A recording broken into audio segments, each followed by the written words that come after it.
Welcome to the CCFR Radio Podcast, your source for news, updates, and stories from the CCFR.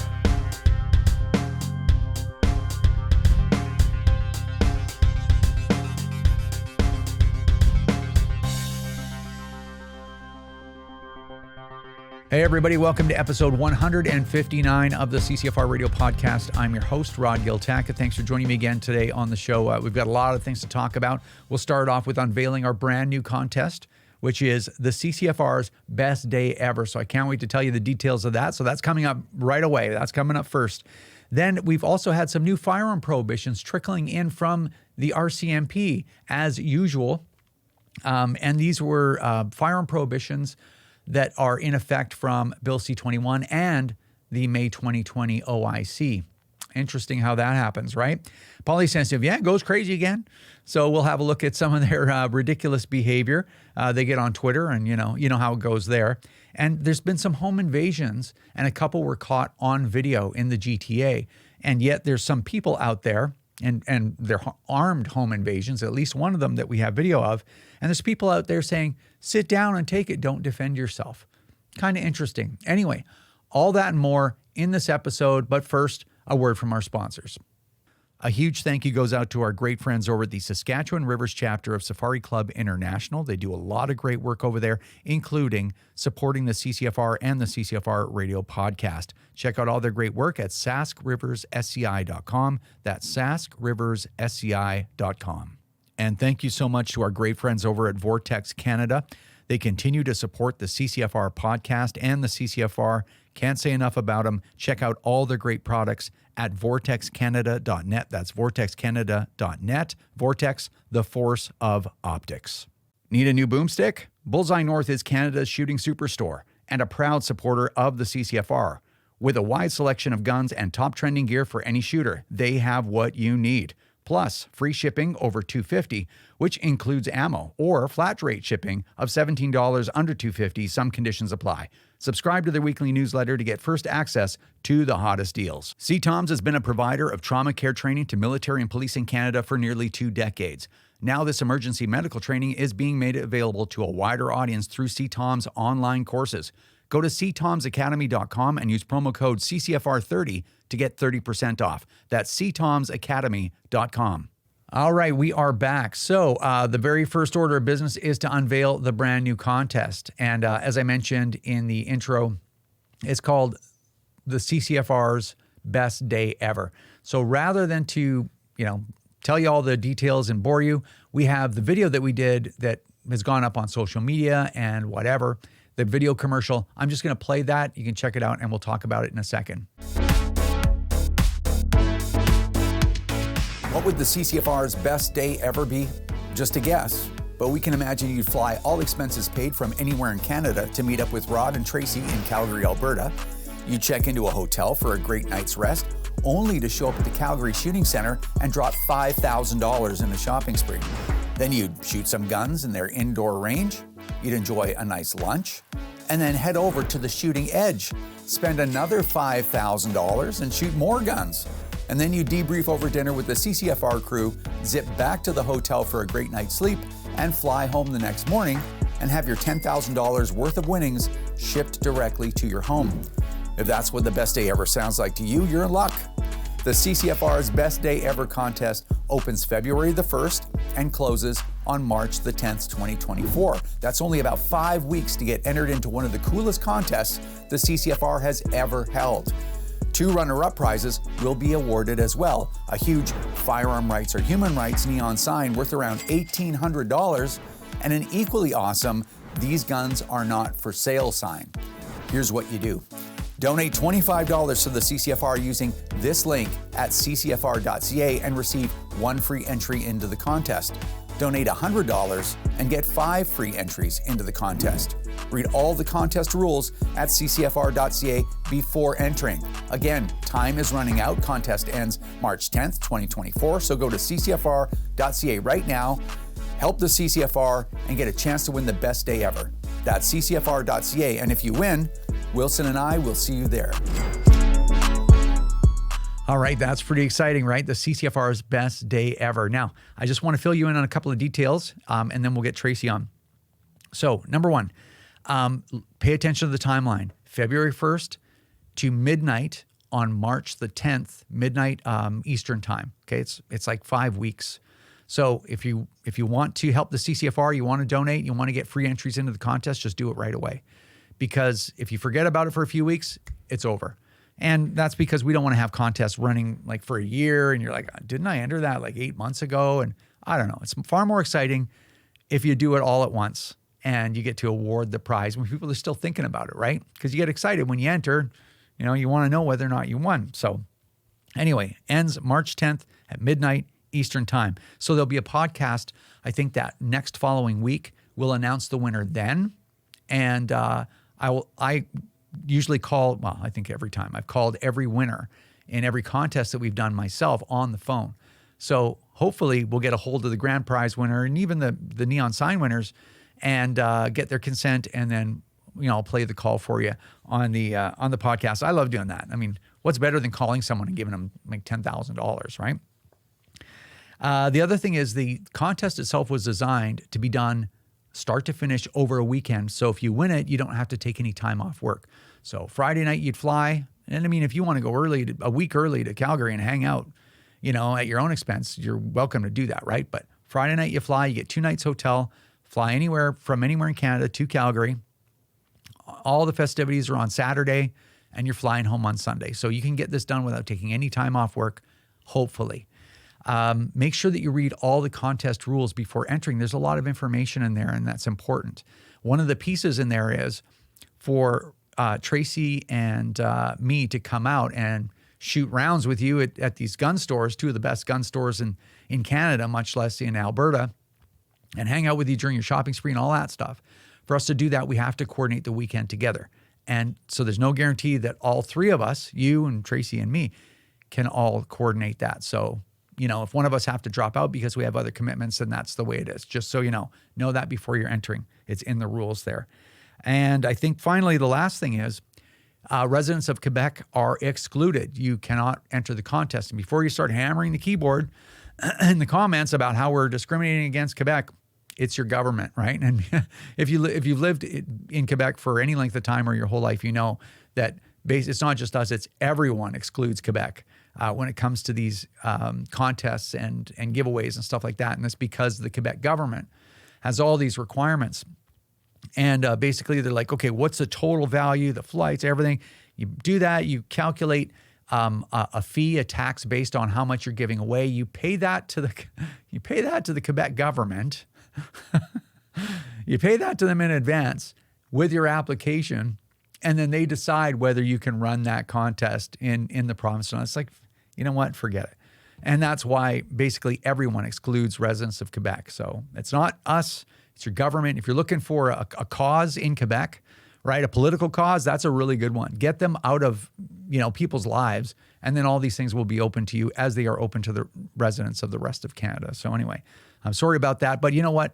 I don't know that you don't have a summer cottage, a summer property across the border in Ontario, up in cottage country or whatever, right? I mean, some people have that kind of stuff. You could always enter for in those areas if you reside in those areas too. But anyway, that's your business, not my business. Okay, the only other thing I wanted to mention before we bring Tracy on is if you have wanted to volunteer for the CCFR, you've sent an email to volunteer@firearmrights.ca, never received a response, or you received a response and you kind of got halfway through the process and then somehow it just got dropped or whatever. I've heard complaints out there, and basically the field officer program we're having trouble with it. It's run by volunteers, and volunteers have their own things to do, right? So to run that program is a lot of responsibility for anybody, even a full-time person. So to run it with volunteers is really difficult, right? It's a lot of work. And it's hard to spread that work across other people. So anyway, all that to say, it was going really well all the way through the CCFR's history right up until COVID. And I think it fell off the rails and just hasn't quite got back to where it was. So what I want to tell you is we are rebuilding the entire field officer program, and it is going to be a well-oiled machine when it's done. It's going to take a couple of months, probably 2 to 3 months, just so you know. So if you've tried to volunteer for the CCFR, my apologies that it didn't, that we weren't able to get that going, but we're fixing it now. And if I will, in a future podcast, when it's all done, I will lay the whole program out for you. It's going to be exciting. I'm quite excited about it. We're not in a position right now where we have to fight legislation. There's not a lot of stuff going on with guns. So during those times, people like me and Tracy and Staffer Steve and others at the CCFR have that opportunity because like a break, right? We can turn inwards and start fixing things at the CCFR that we could never do when we're fighting legislation or we have elections or we have liberal scandals where they're like, oh, let's roll out some gun control. There was a shooting in the States. Let's get this in the news cycle again. Like we have to be available for those things. And of course, doing projects and everything. So now I have a little bit of time.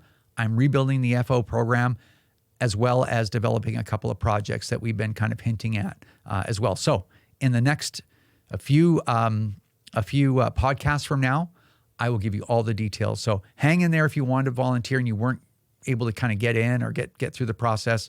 My apologies. Hang in there. I'm going to be making a call for volunteers, and things are going to be an entirely different experience than you had before. Okay, so just want to give you a heads up about that.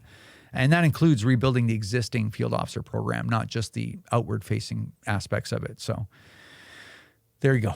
I got everything done. Hey guys, sorry for the interruption. Quick edit. I came into the office to edit and render and submit this episode of the podcast and the TV show today. And yesterday, I recorded my stuff and Tracy and myself, 2 days ago. Well, yesterday and today, what's going on in the news is this StatsCan report on firearm-related violent crime that's come out. I just wanted to comment on it really quick, as quickly as I can, I guess, right, in this format. So the big story here is that from 2021 to 2022, because we now have the data for 2022, we've experienced the highest rate of firearm-related violent crime since this kind of data has been recorded, which apparently is 2009. I don't know the exact data that they're talking about, but it's obviously something they weren't keeping track of before, certain aspects, and they've come to this conclusion since 2009. And this is, and I'll tell you why this is interesting. It's interesting because after Bill C-71, after the banning, the May 2020 OIC, banning of 1,550 models of firearms, the additional banning of another somewhere around 800 models of firearms by the RCMP, which is ongoing, including just a couple of weeks ago. Wilson and I are going to talk about it when I bring her on. And then the handgun freeze, which is a handgun ban, right? These gaslighters, it's just a freeze, it'll thaw someday. It's like, no, it's not going to thaw. It's confiscation for free. You're just going to take my stuff and not pay for it. And you're going to take it by force. It's a ban. So, and then Bill C-21, right? All that over the last 8 years, in addition to all of the most obscene, outrageous rhetoric from the most irresponsible, narcissistic, psychopathic government we've ever seen in the history of this country. And that is, and let me tell you who that is. It's the Liberals. It is the NDP under 𝐥𝐞𝐫𝐿, and it is the Bloc Québécois, because all three parties have been in lockstep on this gun control thing. All three parties have been lockstep on the rhetoric. Like people like me that have registered AR-15s locked up in safes, taking them to and from an approved shooting range to fire my few rounds, locking them all up and bringing them back and locking them up again. And all that is it's been a full assault on people like me exclusively. They've done nothing to criminals. They've done nothing to them. So, and other than let them out on bail so that they can reoffend and shoot other people. There was literally cop killers, people that had illegal guns that killed police officers and then got out on bail so that they can walk around and commit more crimes during the 3 or 4 or 5 years it's going to take to bring them to trial. This is the chaos and the violence and the division that the Liberals, the NDP, and the Bloc Québécois have unleashed on Canada. Like this is literally what's going on. And it's interesting because they call this a big success. This is the biggest leap forward in gun control in a generation. Like they're proud of it. If this is what liberal NDP and Bloc Québécois success in public safety looks like, I'd hate to see what a failure would look like. But I think, to be honest with you, I think this is a success for them. I think they see this as a success. And I will tell you this, I'm just a regular person that got involved in politics, 8 years ago. And I will tell you, being a normal person circulating around in this tank of urchins, that when people get involved in politics, they become, the longer they do it and the deeper they're involved in it, the bigger role that it plays in their lives, meaning that their personal lives are garbage and their entire life revolves around politics. These people get very disconnected. And this kind of work in politics or whatever, it attracts narcissists. It attracts sociopaths and psychopaths. Not that there's a big distinction between the two, right? But I'm sure you follow my meaning. It attracts bad people, and they get in there. So they're narcissistic to begin with. They have some kind of probably latent sadistic tendencies, and then they get disconnected from reality. So they get all this attention they would never normally get. They're making a lot of money they wouldn't normally deserve. Not that they deserve it now, but they get disconnected from reality. And I think this is what success looks like to them, because every time these screaming infants in urban centers in downtown Toronto or downtown Vancouver or in Edmonton, wherever they are, saying like, look at this gun violence, you just got to do something. And the government picks them up and they're saying, it's okay, buddy, pats them on the head. I'm going to do something, all right? I'm going to assign myself more power. I'm going to build my bureaucracy bigger. I'm going to plunge the country even further into debt by the billions of dollars that has to be paid back at interest, which that debt, those interest payments, will be saddled upon your children. And I'm just going to tell you the whole time that it's going to make you more safe, while at the same time, so this is where it gets interesting. What's the media going to do?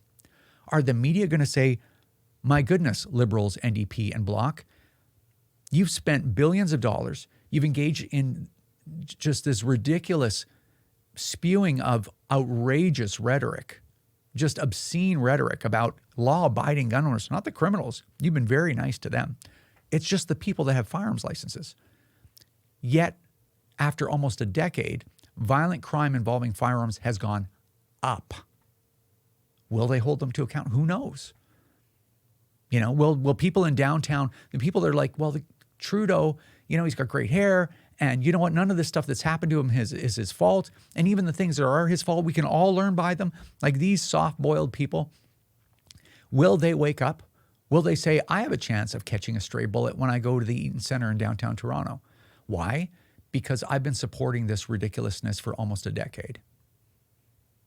I don't know. Will they wake up? Who knows? But I don't know what it's going to take. So, you know, and if I sound a little triggered, yeah, I'm triggered about this report. Firearm-related violence went up 8.5%, I think, something like that. You know, it's not like it doubled, but it's continuing to climb. It's been continuing to climb since 2015. Just wild, man.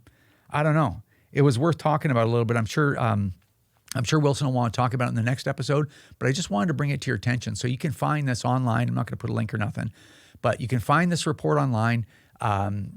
TGM, the Gun Muppet on Twitter, he's talking about a lot. I think Ian Runkle's talking about it. Tracy's talking about it. Our social media guys, Brandon and Silas, they're talking about it too. So watch our social media feeds, and I'm sure there'll be lots of links and whatever. But I am very curious whether the mainstream media are going to hold these people to account for once. And if they don't, then you know exactly, you know, it's just another confirmation that you can't trust the mainstream media to draw attention to the things that are most important to Canadians. If you're worried about public safety, this should be like an alarm clock going off on either side of your ears while you're sleeping in the middle of the night. That should be, as the narcissistic doctors say, as the crazy anti-gun groups, these lunatics say, you know, the evidence, look at the evidence. The evidence is clear. It's overwhelming. It's incontrovertible. Yeah, it is. Have a look at it. It's in front of your face. And it ain't some obscure U.S. study or a study someplace in Siberia. This is Canada, folks. This is where you live. All right, let's get Wilson on the Skype. All right, via Skype, we've got Tracy Wilson of the CCFR on the line. Wilson! That was nice. That was a little rock and roll. I liked it. Thanks, man. A lot of practice, I guess. You just sit around in the mirror, just screaming Wilson, just screaming practicing. that. People are like, he's doing that again. All right. Let's get moving. We have some kind of a little bit more fun stuff. It's critical fun, but fun nonetheless. Okay. First thing we're talking about is a tweet that was sent out by Tim Thurley. So in case you're don't know who Tim Thurley is, he's an academic that is up in Northwest Territories. He's a researcher and who apparently got interested in the gun file because, it is an interesting file because it seems so controversial when you have one set of facts that exist. Either something's true or it's not, right? So, but somehow it's controversial. So he got into it, and he's been recently providing his opinion for the benefit of government committees and the public at large. And he had an interesting tweet that he sent out. Do you have it with you? I do, actually. I've got it right here. So this was Tim quote tweeting the CSAAA, who had pointed out that armalytics.ca has indicated that there have been a number of firearms newly added to that prohibited list from the May 2020 OIC. So he comes up with a really good point here. He says, it's questionable how the government could actualize a fixed period confiscation program if variants of the 2020 OIC's prohibited firearms are still being discovered by the CFP nearly 4 years later. The program and the amnesty would need to run indefinitely. And he's right. So what that means is, let's say, look down the road 5 or 10 years. Unfortunately, if we were still under Liberal reign and they've completed the confiscation program, they've rounded up all our guns, taken them off to the smelter, and the amnesty, of course, would have long run out, and it's a done deal. Well, they keep finding firearms that they're able to stick under these, under the measurements of the 2020 OIC, ban them, not tell anybody, not announce it anywhere. So what would happen to something that they add 9 or 10 years from now under that same OIC? Without an amnesty. It'd be the amnesty would literally, he's right. It would have to run in perpetuity, or you'd end up getting caught with something that was added 9 or 10 years from now. Yeah, it's an interesting thought. I mean, it's if you look at the most recent prohibition by the Firearms Lab is a 100-and-something-year-old rifle. I think it's called the 84, I would imagine 1884, but 84 Pennsylvania rifle. And it's a muzzle loader. Yeah. And it's not it's not out of the realm of possibility that some 90-year-old guy up in northern Manitoba would have that, sitting over his fireplace and, has a house fire or whatever. The police respond. They're like, oh, look at this gun. Let's look it up. Oh, my God, there's a prohibit. Basically, it's a machine gun, right, in the eyes of the law. And now this guy's facing charges. He gets arrested. He has to get a lawyer and go through the process probably for 6 months before they get to the point where the Crown in that province goes, it's not within the public's interest to prosecute, Mr. Schmelter, as you call the smelter, but Schmelter. But we're going to let him go because this is ridiculous. But it's just it's just amazing to me how that's lost on anti-gunners and the bureaucracies and the RCMP Firearms Lab and the Liberals and the NDP and the Bloc and the Greens for their part in it. It's just none of this stuff seems to make any sense to them.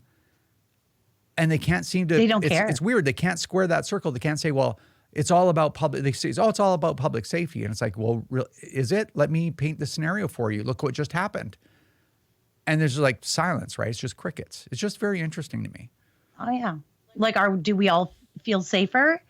If the shootings in downtown Toronto stopped? I mean, it's just... it's so ridiculous and stupid and poorly thought out and poorly executed.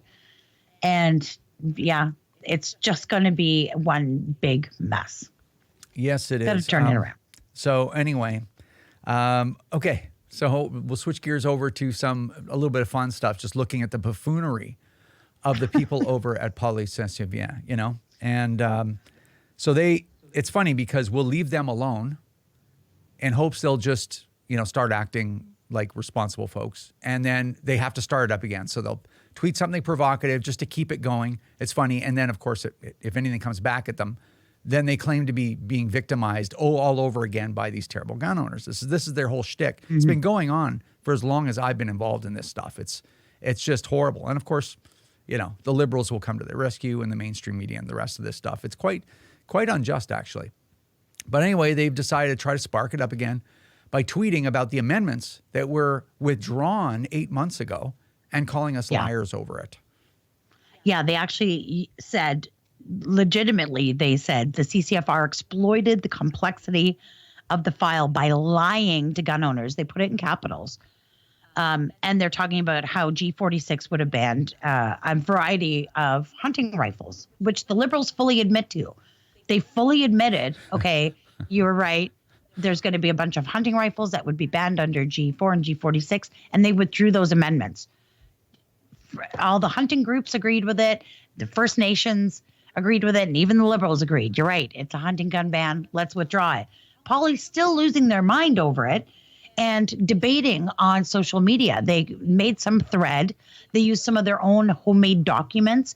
Like, it's somebody very wise once told me, when you are referring to the law, always quote the actual law, right? You can't just make something up yourself. Well, they do the exact opposite. They make their own little documents. They post them up as if they're some sort of legitimate evidence.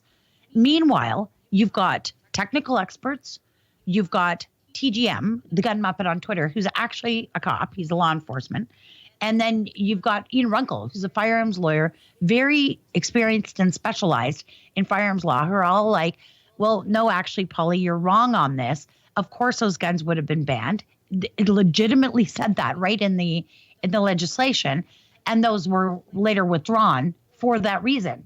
And they're like, nope, the CCFR is lying. They're just trying to drum up animosity between hunters and get them on their side.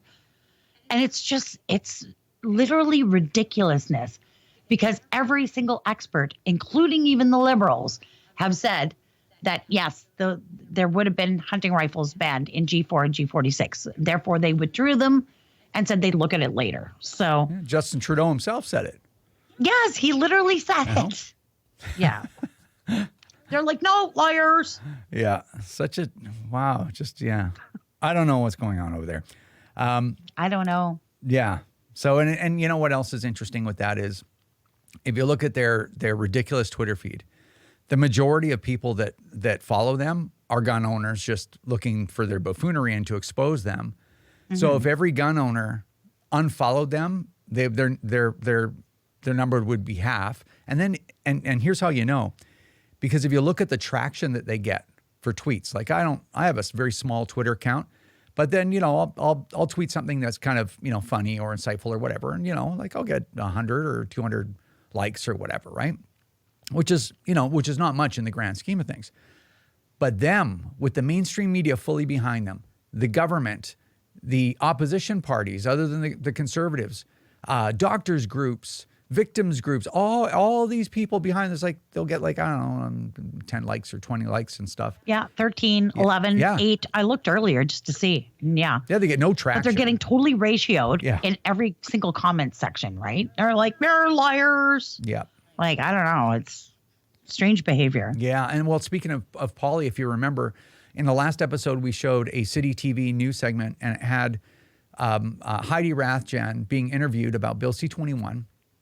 And we'll get into a couple of other intricacies of the stuff that she said there. I found some other great little Easter eggs there to share with you. But she was getting interviewed, and she's talking about the effect of Bill C-21 and the firearms, the assault weapons. That's exactly what she said, these assault weapons that they're banning.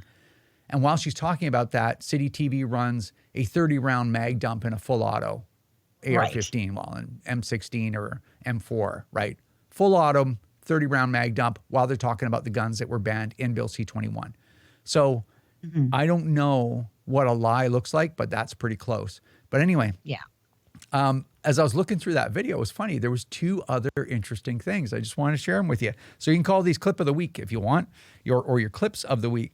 This first one is interesting, is that while she's being interviewed about Bill C-21, she says basically that Bill C-21 does not affect licensed gun owners or gun owners at all. It's basically aimed at criminals, that there's no effect. Anyway, rather than me try to paraphrase it, here's the clip. Check it out. The federal conservatives and some gun owners strongly oppose the new law, arguing that it unfairly punishes responsible gun users instead of targeting criminal gun violence. My question is how? I mean, like what the bill does is it says that if you're involved in domestic violence, if you're an abuser, then you shouldn't be able to own a gun. I don't see that's how it's attacking legal gun owners, same way that a drunk driver shouldn't be allowed to drive. I mean, that's not attacking all drivers.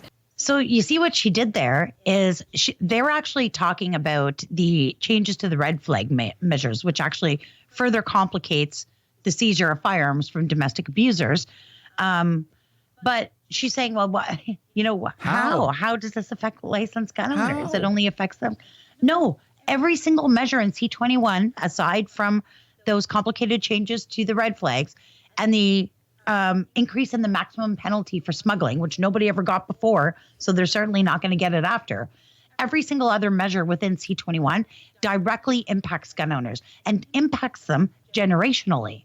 So when you, like with C-21, when you and I die, they're going to have our funeral, your grieving widow, my sad children, they're going to get a visit from the police who are going to come knocking at the door to come here and to seize those things that I've owned for decades that mean a lot to me, that I've owned faithfully and without issue. And they're going to take them and they're going to destroy them. So this is probably one of the more monumental, awful things that have happened to gun owners in a long time. And she's like, well, how does this impact gun owners? Yeah, as if she's like, will someone please tell me? I mean, she looks at this stuff every day. Anyway, very disingenuous group of people. Oh, yeah. Really terrible. And then, another clip is I'll show you a clip that kind of is demonstrative of their position on when will they ever stop, right? Because they posted a bunch of tweets before about how dismayed they were that gun owners keep saying like, they want all guns, they'll never stop, nothing's ever enough, they're going to keep going until there's nothing left, and they're like, oh, that's ridiculous. We never asked for this gun to be banned or that gun to be banned. We never. Oh no. And it's like, well, they keep trying to talk around that statement that they made, and it was the House Committee for Bill C-68. Actually, don't you have a quote about that?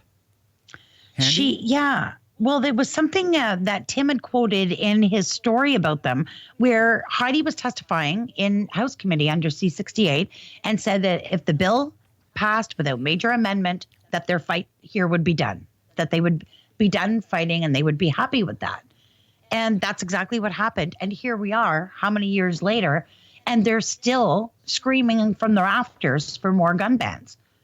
Yeah, they're still doing anyway. Here's a clip. Check it out. It contains a freeze on the sale of new handguns. So basically, it's a phase out of the private possession of handguns over the next 3 or 4 generations. From our perspective, a definition that makes zero difference. It's very weak, it's easily circumventable, and basically nothing's going to change. In reality, there's still hundreds of models of assault weapons that are legal, and new models continue to come on the market, and that won't change with this definition. So that's why we say it's incomplete. Oh, yeah, it'll never be enough. It'll never be over for these people. No matter what guns are left or what guns get banned, it's just never enough. And it's just weird how it's strange because for us, we're very transparent. We're very overt in our motivations. We want public safety and we want people to have legal access to firearms, but with some framework to make sure that firearms don't fall into the wrong hands. Like there's nothing ever going on behind the scenes as far as what our motivations are or what we're, that kind of thing. And it's like everything is a big mystery, is a big contradiction with these people. There's like, oh, that's not what I want. And then they turn around, they're like, this is never enough. I mean, you look at their own words and they're like, yeah, well, you don't understand the context. Like what context? You got Bill C-71. You got a massive sweeping gun ban. You got a handgun prohibition. You got Bill C-21. You have multiple other prohibitions through variant status. It's just completely unending. And you just the other day now, we just saw, you're just like, oh yeah, this is nowhere near enough. It's like, man, you guys. Yeah, their appetite for punishing legal gun owners is insatiable. Yeah. And I can't help but wonder if they had that same level of commitment for combating actual crime and violence and gun smuggling, like how much further we'd be ahead as a country for public safety. But, yeah, a long way. And then, of course, because Tim Thurley is just honest and doesn't agree with them, what they do is they just attack. So I think you have a tweet there, you know, the minute that Tim Thurley sticks his head up to say, hey, you know, here's what I found, boom, straight on the attack, trying to destroy his reputation, trying to destroy his life, basically. Calling down all the forces of darkness to go, now, see this Tim guy, he needs to be destroyed. So Tim Thurley wrote an article, and it was sort of talking about what you and I are talking about right now. And he said, you know, the radicalism of the anti-gun lobby. You know, at the beginning, they started out, they wanted some stuff. They wanted a licensing framework and some measures to do exactly what you said, make sure guns don't fall into the wrong hands. And here we are 32 years later, you know, multiple pieces of legislation and just tons and tons of more measures placed on gun owners, ban after ban after ban. And their message just gets more radical as we go. And I mean, we literally are just showing you, right? So he wrote an article about it, and they lost their mind. And they said about him, this disingenuous and manipulative blog should be the final nail in the coffin for the credibility of this hashtag gun lobby endorsed so-called expert. Among shoddy and unprofessional tactics aimed at exposing our radical anti-gun agenda, he quotes our spokesperson testifying in 1995 that if C-68 passes, we would no longer fight for more federal legislation. Yep. Like that's what he's trying to point out to you, is that you said it back then in 1995. You said, give us this and our fight here is done. Our work here is done and we're happy with the situation. It is 2024 and you just showed a clip of Heidi Ratjen after all these more gun bans and more measures against gun owners saying, well, it's not enough, more. You know, it's like the monster that you can never satisfy, right? So, well, this is the thing. Right. And again, their response, like Tim Thurley says, here's what you said. And they're like, you have no credibility. You're controlled by the gun lobby. You're a bad person and a terrible researcher. You should lose your life, basically. You lose everything, all your credibility, your career. You should lose all that because, because you disagreed with us. So you must be run by the CCFR. Like they're the moral authority on credibility anyways. Give me a break, Yeah. Yeah. What a mess. But it's funny because that's, and not to go too on and on about it, but that's it's such a common theme in the way that the other side fights their battle. It's all about just, we're going to destroy everybody. We're going to demoralize them. We're going to make them sorry that they ever did this, that, or the other thing, that they ever stuck their head up. And I mean, I'm reminded, we didn't plan to talk about this, but I'm going to show the video in case people haven't seen it because it was a while ago. Dr. 𝐌𝐞𝐫𝐿 is a doctor, emergency room doctor in Montreal that attended to the women the people, because there's a couple of men too, I think, shot and injured at least, that attended to the people that were shot at the shooting on December 6, 1989 at École Polytechnique. He was there, but he doesn't agree with the way that the policy rolls out. Either does the coroner, by the way, that examined all of the victims and created a report of that same shooting, by the way. But anyway, there was a meeting of the health Board of Health of Toronto, and they wanted to implement some bylaws. And he didn't agree with them and wanted to provide his input, so he signed up to testify for the board. But then I guess the Doctors for Protection from Guns, Najma Ahmed, decided that her and whoever other anti-gun folks around that area, and I can only imagine this is what it was because I don't know, I'm not part of those conversations, but it sure looks that way. They all plotted to try to humiliate Dr. 𝐷𝐻𝐻𝐿 just for showing up and providing his testimony, and to make sure that they damaged his credibility, damaged him as a person, so that he would never, ever think about speaking up again. Anyway, check this video out in case you guys haven't seen it. Check out the snickering doctor in the corner. Watch this. For having me. I'm an emergency physician that works in London, Ontario at the Children's Hospital of Western Ontario. I'm also an associate professor at Western University. I'm also a founding member of a group that we started this year called the Doctors for Firearm Safety and Responsibility. Just a little bit about my background. I was present personally at the Montreal Polytechnic shooting in 1989, where 14 women lost their lives. It affects me still. You have a list of individuals on your website. Who are they? So we have trauma surgeons, we have ICU But docs. who are they, the ones that are listed on your website? Are they your their members? No, I'm just wondering who they are. Are they your board of directors? We don't have a formal organization, no. So it's loose. That's what loose means. So the 9 people are your organization, correct? Yes, Those 9 individuals. Those are the core individuals. We have they're your other board of individuals directors, that we keep or- in touch with and who are on the social media thread, who are physicians, nurses, paramedics, and other healthcare professionals. Who runs the website? We have one a of those website individuals? coordinator. We have a guy who's good in IT that runs the website. Because all of the information about who owns the URL has been redacted. So I'm just wondering who I'm sorry, who you're manages. asking the wrong person. I'm not an IT person, and I'm not well versed in those. So maybe you can tell me. So the leadership of the organization, how is it run? There is no leadership. We just keep in touch, and we share information. You have 9 individuals. Excuse me, can I answer the question? Well, we have individuals who have various strengths. A couple of the individuals have presented at Senate committees and are aware of the literature and are gathering literature and share that literature with us so that we can be science and evidence-based. So there's 9 core members of the organization, and then you have someone that does your website. Yes. Is that one of those 9 members, or is it a volunteer, or is it a paid person? Do you have staff? It's a volunteer person who's good in IT. Is it one of those 9 members? No. No. No, it's an IT person. It's all a bit of a mystery. But there's 9 people involved. What is the relationship between your organization and the Canadian Sporting Arms and Ammunition Association and in general with the gun lobby? We have no affiliations. We're literally a loose group of physicians.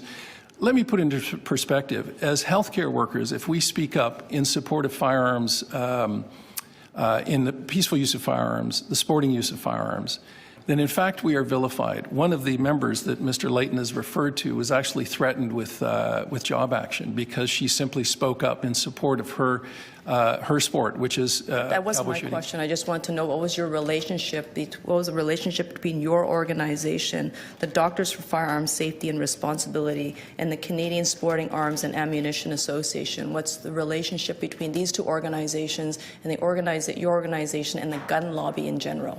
We do not have any connections to the gun lobby. Thank you. We don't have any connections to the business organization that you just spoke of. In fact, I know very little about them. It's all a bit of a mystery.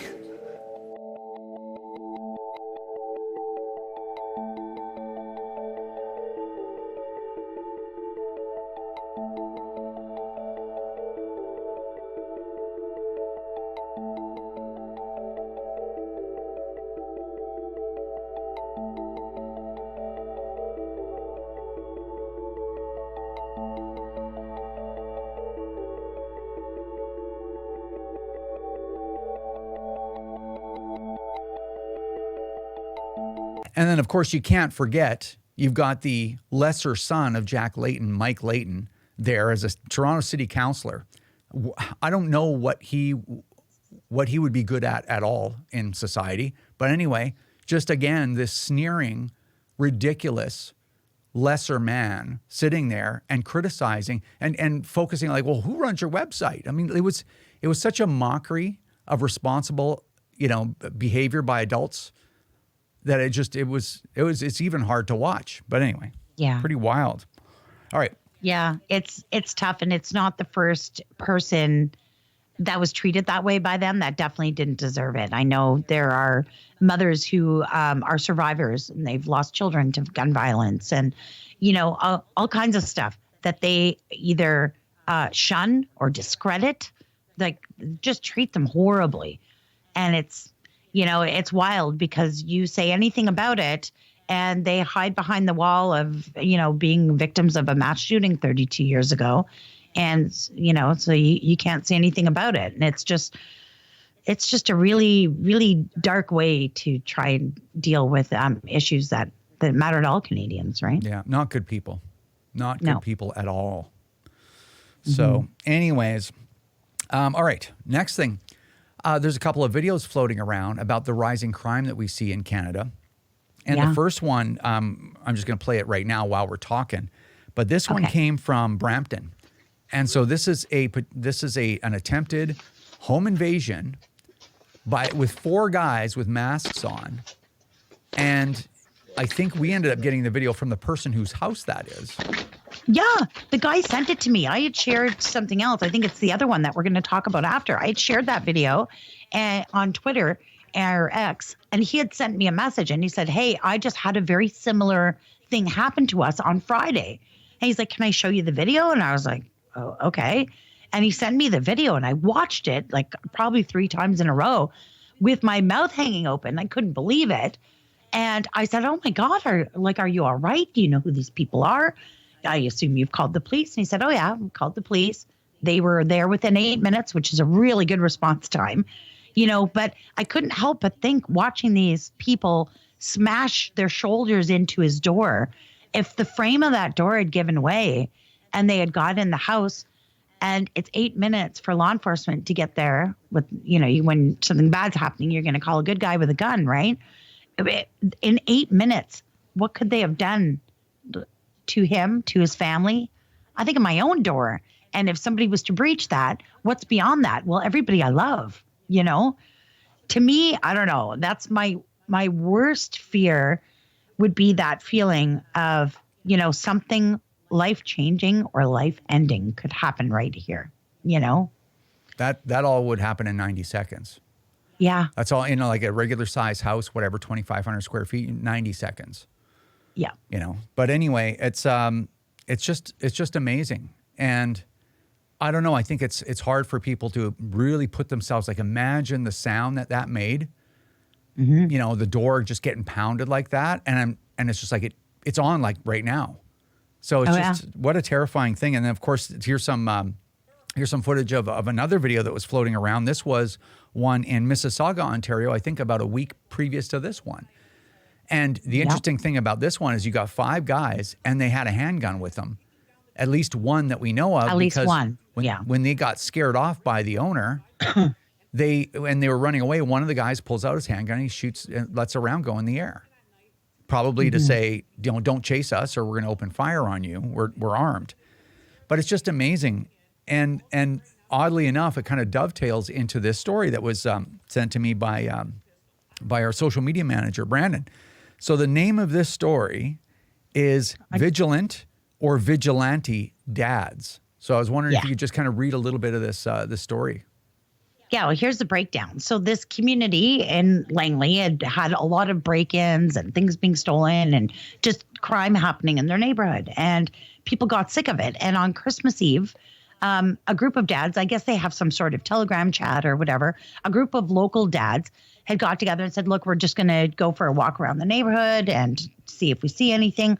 And that group of dads grew to be 27 dads walking through the neighborhood. Some of them had their dogs with them.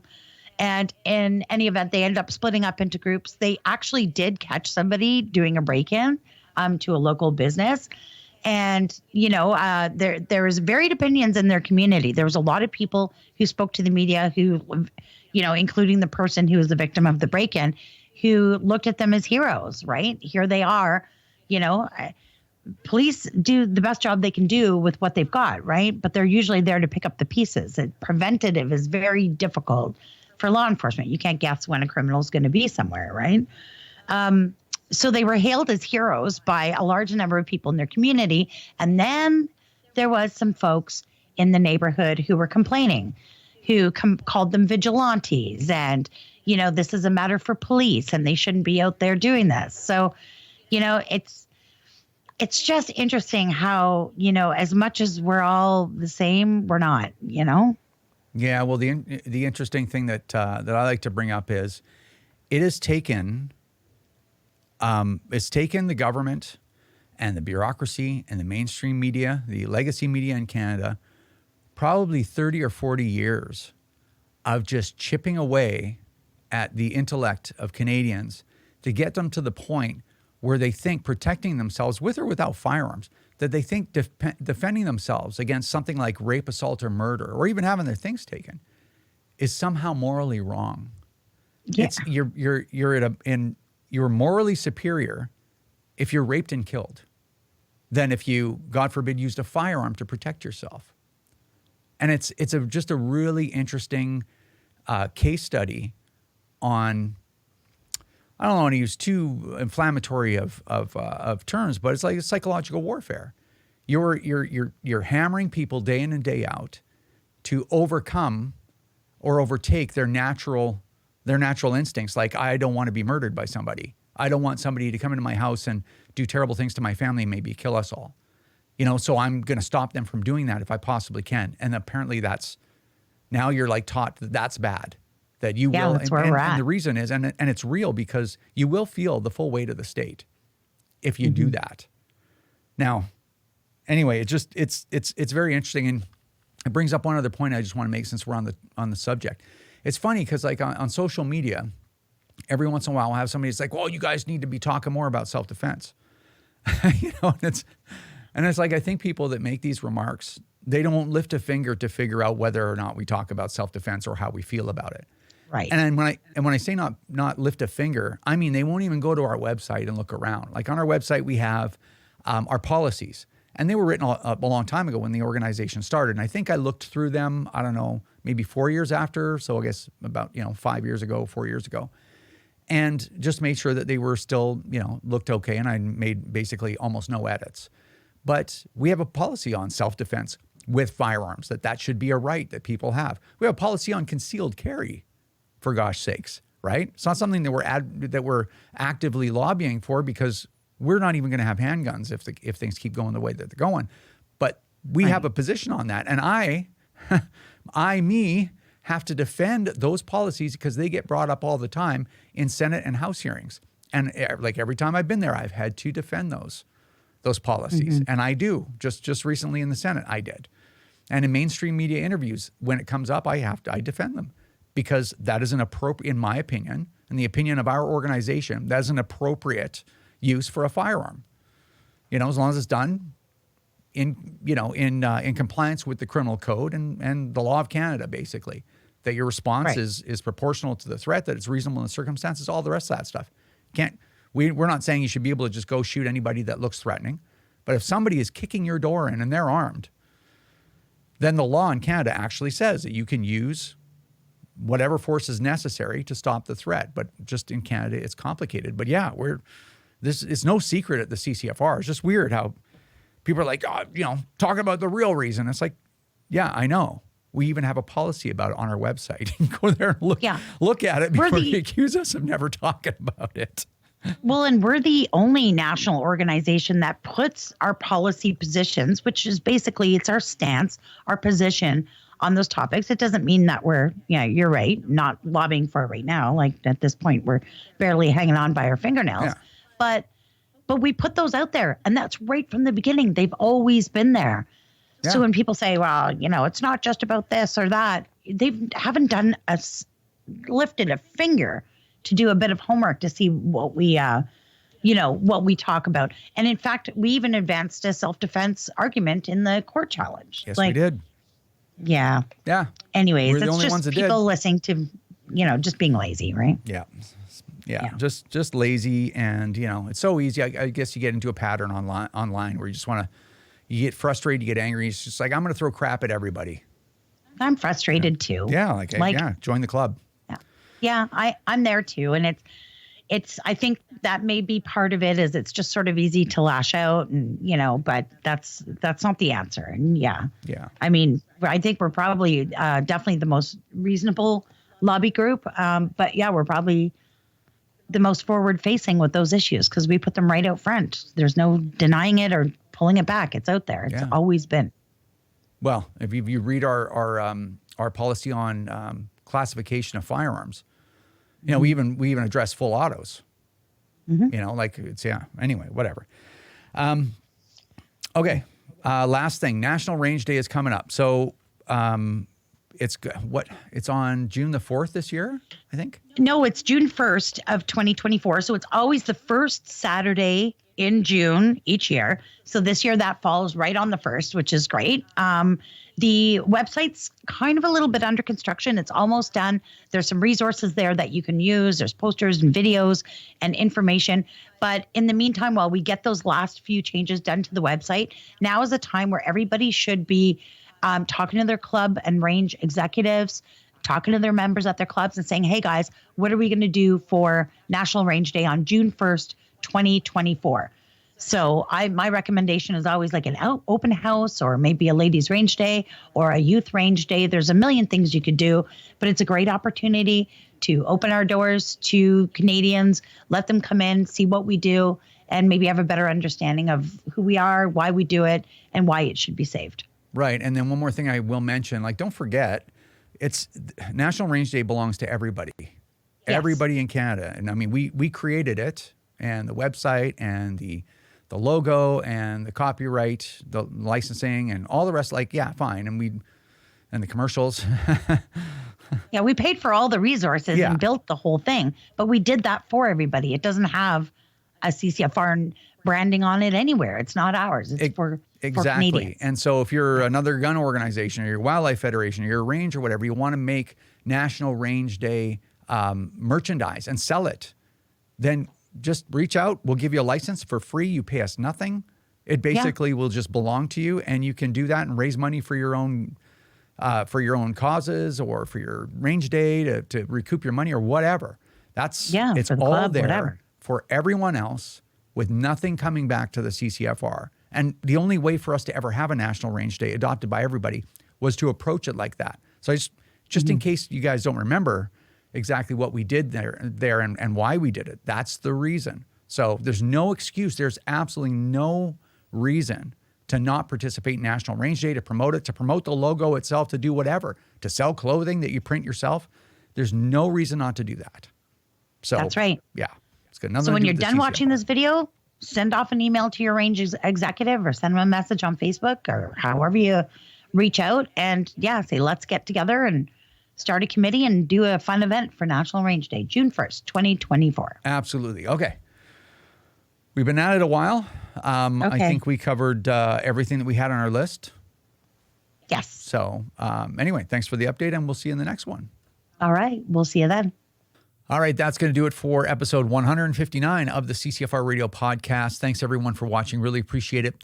Quick idea. If you want to do your own little advocacy project on your own time, one thing that you can do is get other gun owners to watch this podcast, or to watch our show on Wild TV, CCFR Radio on the Air, or at very least, get them signed up on our newsletter. So if you go to ccfr.ca, scroll right to the bottom, there's the newsletter, sign up. We don't sell your information to anybody. We don't spam you. You get one email per week with everything that you need to know about what's going on in our community.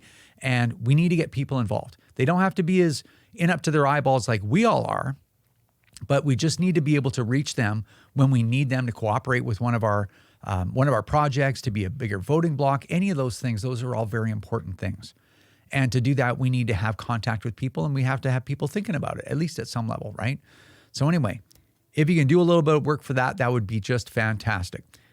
Two things I need to go over with you before I let you go. First thing is Field Officer of the Month. Tracy and I just recorded the TV show. We talked about Field Officer of the Month, so I'm just going to play the clip so I don't have to talk about it, okay? Check it out. All right, last but not least, Field Officer of the Month this month is our great friend, Scotty Ryder. I'm telling you, this guy is probably the happiest person I've ever met. This guy's always smiling. He's always upbeat. Scotty Ryder does more shows, I think, than anybody, single-handedly. There's a lot of great big sportsman shows and the huge gun shows where you get big teams of field officers together. But what's really unique about Scotty Ryder is there's no show that's too small for this guy. He'll go and slug it out all day long doing these